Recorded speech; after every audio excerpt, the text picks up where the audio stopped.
possa abençoar a equipe de louvor cada vez mais. Deus abençoe os irmãos, em nome de Jesus. Meus irmãos, abram por gentileza as suas Bíblias na primeira carta de João. Louvado seja Deus. Capítulo de número 5. Primeira carta de João, capítulo de número 5. Versículo 1 a seguir. Primeira carta de João, capítulo de número 5. Versículo 1 a seguir. Glória a Deus. Aleluia. Quero agradecer aqui a presença dos irmãos. Amém.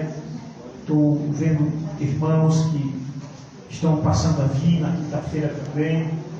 Agradecer aqui a nossa irmã Isis, que fez um esforço hoje, com bicicleta, sem bicicleta, de pé, veio adorar a Jesus. Lá no Nordeste, ainda hoje tem lugares que se viaja 3, 4 quilômetros de pé para ir participar do culto.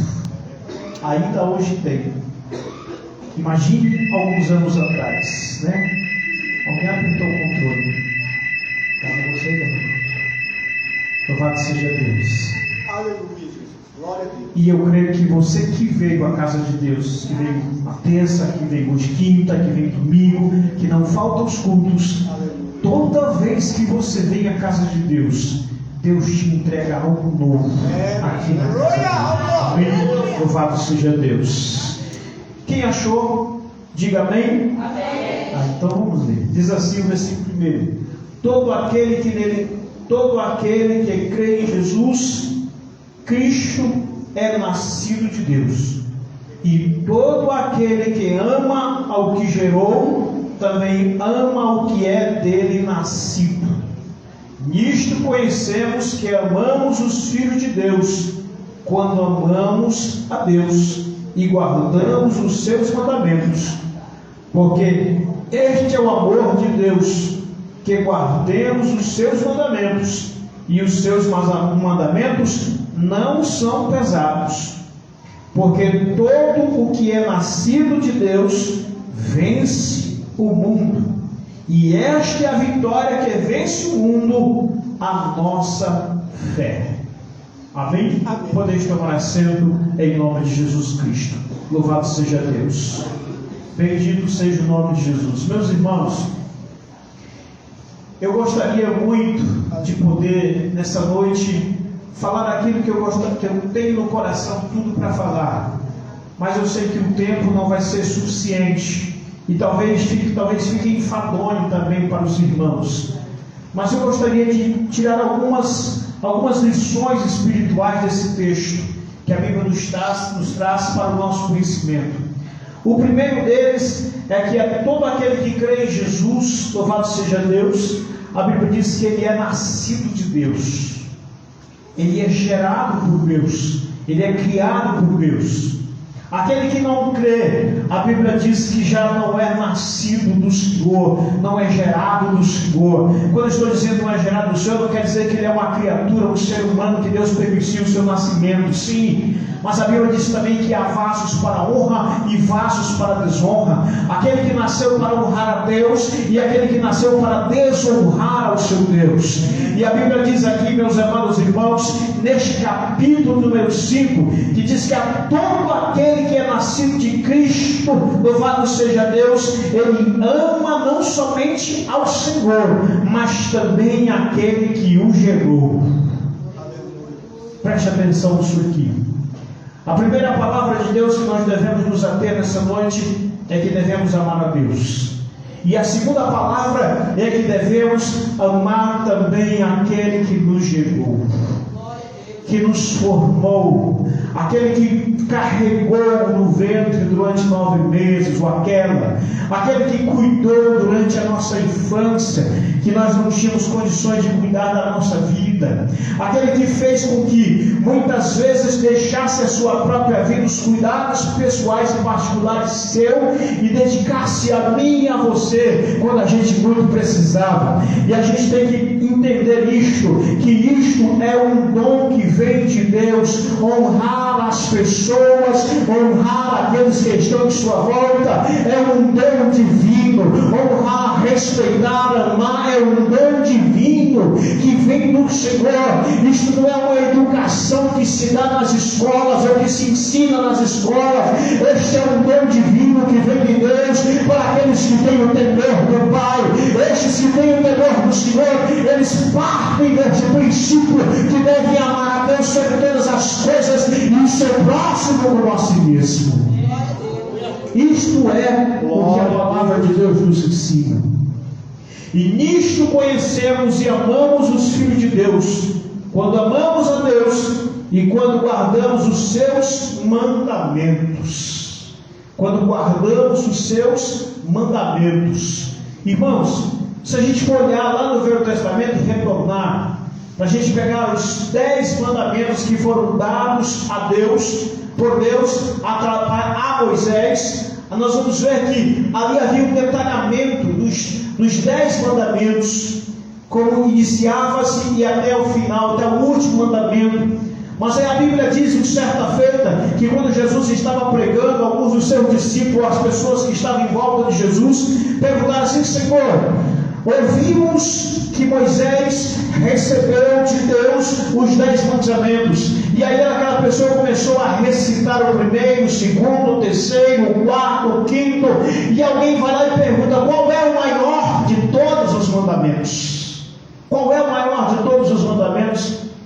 E aí Jesus disse: olha, é bem fácil de resumir. Deus, precisamos ter um amor supremo, superior, majestoso, acima do que tudo que está na terra. Não pode ter amor a nada que seja semelhante a isto. Alguém pregou aqui alguns dias atrás falando sobre idolatria, não lembro quem foi, idolatria às coisas, não lembro quem foi. Foi terça-feira, isso mesmo, que falava sobre o amor às coisas terrenas. Deixa eu dizer uma coisa para você: a gente muitas vezes perde esta visão de Deus, perde esta visão de Deus. O mundo nos mostra muitas coisas. Um dia eu saí daqui e fui para Goiânia, mas a minha esposa e as meninas, e de lá para cá a gente decidiu ficar uns dias numa chácara ali, num local como se fosse parecido com um hotel fazenda, né? A gente estava voltando e quando a gente entrou naquele local parecia um paraíso, né? As plantas, os pés de árvores, tudo que estava ali era bonito, era muito lindo. Até minha filha falou: se pudesse a gente morava aqui, né, pai? Né? De tão bonito que era, não é isso? Então aquela visão dos olhos nos fascinou pelas coisas terrenas.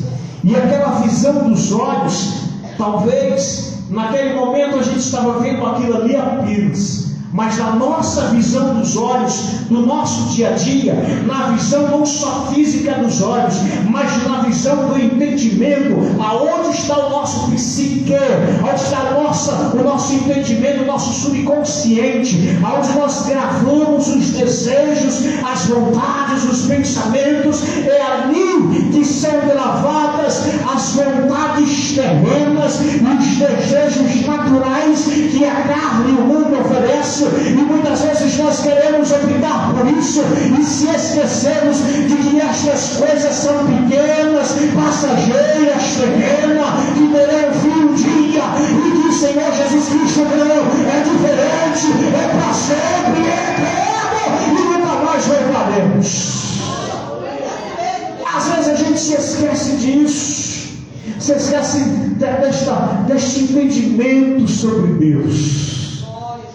Se eu tenho um carro bonito, se eu tenho uma casa bonita, se eu tenho um espaço que eu gosto, uma empresa, um ramo de negócio, um filho, uma faculdade, algo que eu desejo na terra, e aí o problema nosso é esse: é sobrepor isto à nossa fé, é colocar isso adiante e perder a importância das coisas de Deus. Quantas e quantas pessoas muitas vezes colocam as coisas à frente do Senhor. Quando eu falo as coisas, estou me referindo a tudo que os nossos olhos veem e que sobem ao nosso pensamento enquanto estamos nesta matéria. As coisas do mundo são ilusórias, são insignificantes, são passageiras e são temporais em nossas vidas. Devemos entender que o mais importante do que nós recebemos de Deus chama-se sopro de vida, que é o Espírito de Deus que foi colocado em nós. E neste corpo foi gerada a alma, e esta alma, ela se transcenderá a esta vida presente e haverá de habitar numa vida futura chamada eternidade. Muitos cristãos ainda não entram neste canal e vêm à igreja, ouvem a palavra, cantam, profetizam, recebem profecias, às vezes até evangeliza, prega, ensina a palavra, aprende a palavra, mas muitas vezes não consegue colocar este entendimento espiritual de Deus em sua vida, que todas as coisas daqui, elas são passageiras e elas têm prazo de validade, elas vão vencer um dia. Hoje eu estava falando com um cliente que ele, no meu segmento, a gente fabrica caixas, mas a gente fabrica uns ferramentais que um se chama clichê e o outro se chama faca. A faca é como se fosse o molde da costureira e o clichê é uma peça gravada que transfere imagem e impressão para aquela caixa.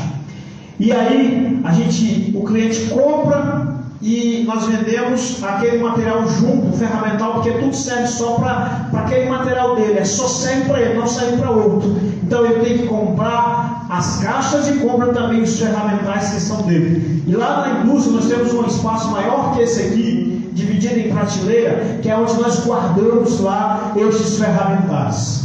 Mas estes ferramentais, eles têm um prazo de validade. 2 anos depois de guardados, sem ser utilizado, eles estragam. Preste atenção nisso aqui que Deus vai falar com você nessa noite. 2 anos de validade sem uso, eles se estragam. Preste atenção nisso aqui. 2 anos de validade sem uso, eles se estragam. Mas se durante os 2 anos eles forem usados pelo menos uma vez, ao final de 2 anos, eles não se estragam, permanecem intactos. Escute isso aqui, carregue isso aqui para o seu coração, leve agora em nome de Jesus. Se você ficar parado 1 semana, 2 semanas, 3 semanas, o seu prazo de validade espiritual vai expirar e você pode perder a validade diante de Deus.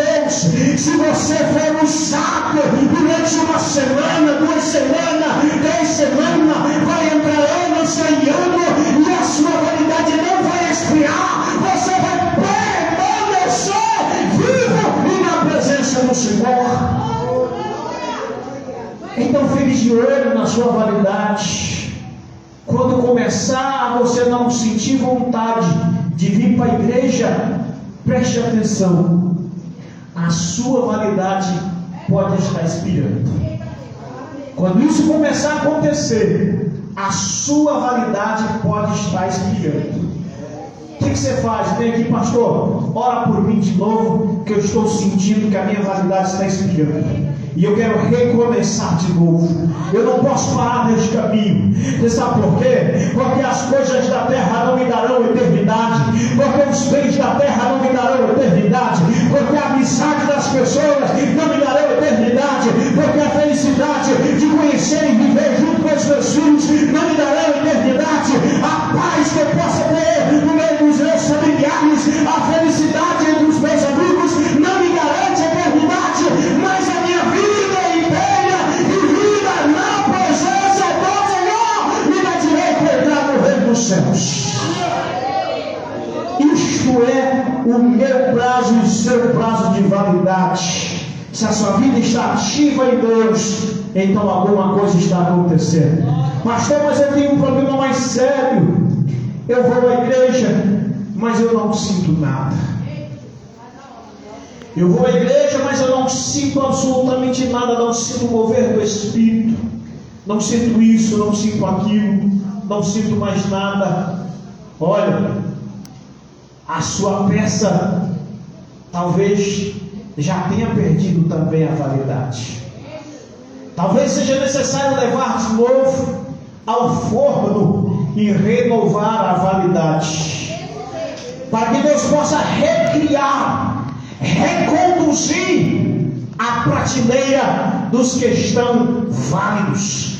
E Deus, Ele trabalha desta maneira, para aqueles que acham que são válidos ou que estão em validade, mas que não sentem nada na presença de Jesus. Eu recomendo nesta noite voltar ao forno de Jeová, para ser passado pelo calor.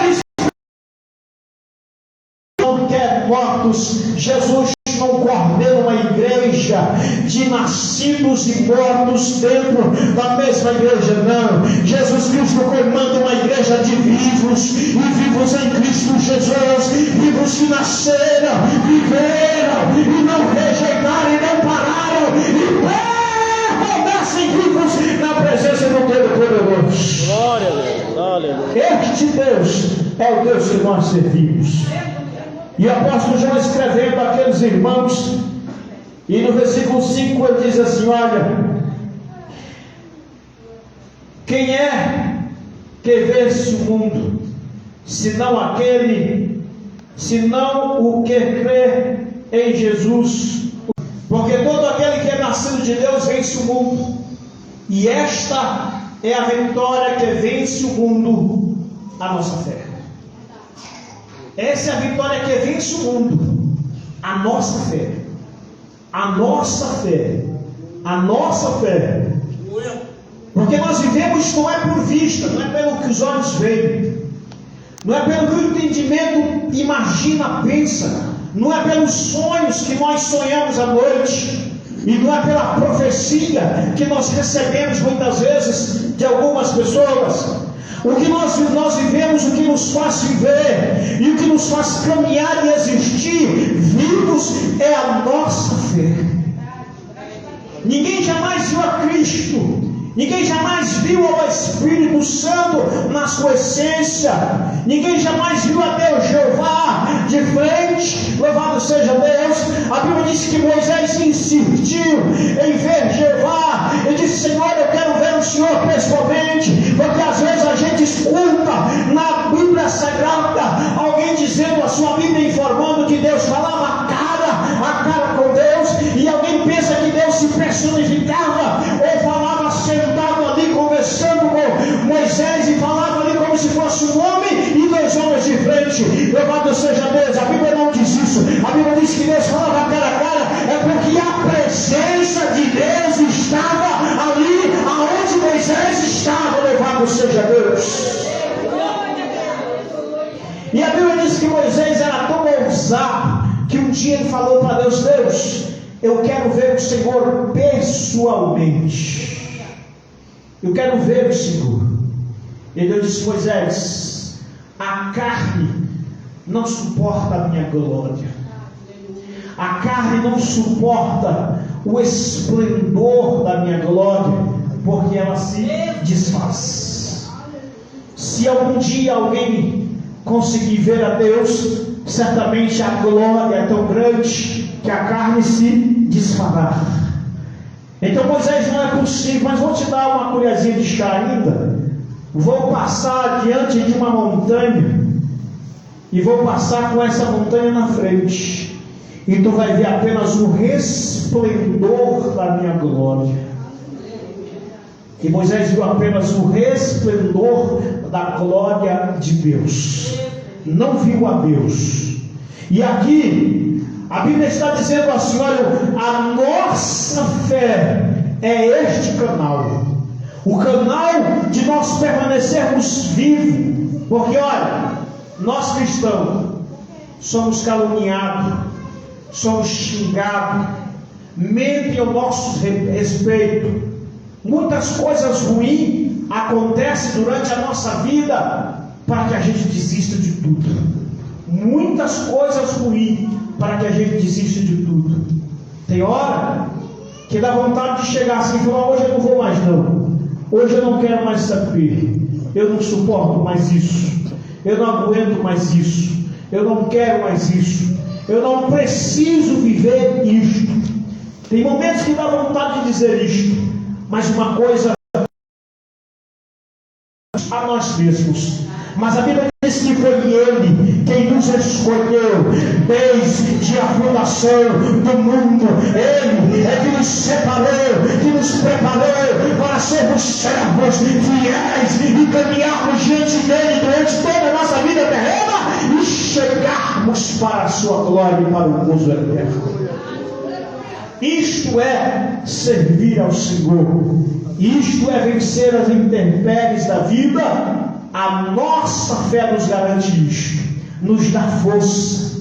Quantas vezes a gente chega em casa e você diz assim: então, gostaria de que o próximo culto fosse daqui a 2 anos. Não é isso? Cansado, estressado, nervoso. Quantas vezes? Mas aí na hora da oração, o Espírito Santo te consola e te diz assim: espera mais um pouquinho, porque o descanso será eterno. O descanso vai ser para sempre. E é isto que consola o nosso coração. E é isto que faz com que a gente possa dizer assim: Senhor, o dia de amanhã eu vou, depois de amanhã eu vou de novo, depois eu vou continuar, depois eu vou continuar, porque eu sei que o Senhor, que o nosso Redentor, se levantou sobre a terra, e é Ele quem vai nos consolar. Aleluias, bendito seja o nome do Senhor.